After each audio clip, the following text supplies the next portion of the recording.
मैं स्टूडेंट के लिए एक ऐसा ट्रिक बताता हूँ जो स्टूडेंट के लिए काफ़ी फ़ायदेमंद है। अक्सर स्टूडेंट का कहना होता है कि मैं याद करता हूँ और भूल जाता हूँ, तो होता भी है 1 से 2 दिन में वो सारे जो याद किए हैं सारे भूल जाते हैं। तो पढ़ाई कैसे करेंगे कि याद करेंगे तो उनके माइंड में हमेशा के लिए रहेगा, इसके बारे में मैं शेयर कर रहा हूँ। जब कोई भी छात्र या छात्राएं जब पढ़ते हैं तो ये हमेशा टाइम लेके पढ़ें।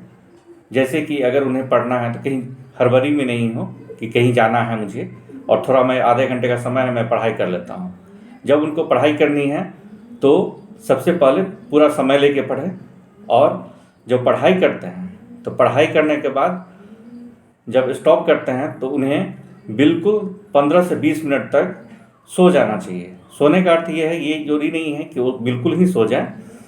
अगर सोते हैं तो बहुत बेहतर है, अगर नहीं भी नींद आती है तो कम से कम आराम से आंख बंद करके लेटे रहें।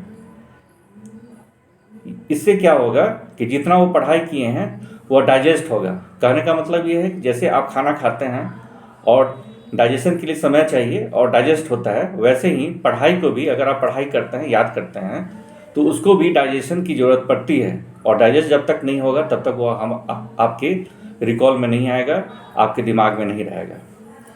अगर इस तरह से पढ़ाई करेंगे, पूरी पढ़ाई करने के बाद रात्रि में जब आप सोने के लिए जाते हैं, जब सोते हैं तो दिन भर में आपने जो भी पढ़ाई किया है उसको आप रिकॉल करेंगे। रात में जब आप सोने के वक्त जाते हैं तो रिकॉल करेंगे।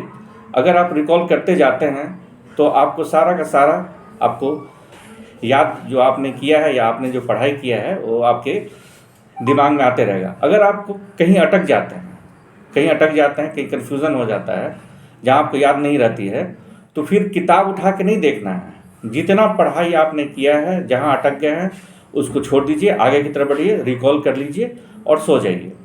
पुनः जब आप सुबह उठेंगे, जिस सब्जेक्ट में या जिस टॉपिक पे आप भूल गए थे उस टॉपिक को पुनः आप देखेंगे।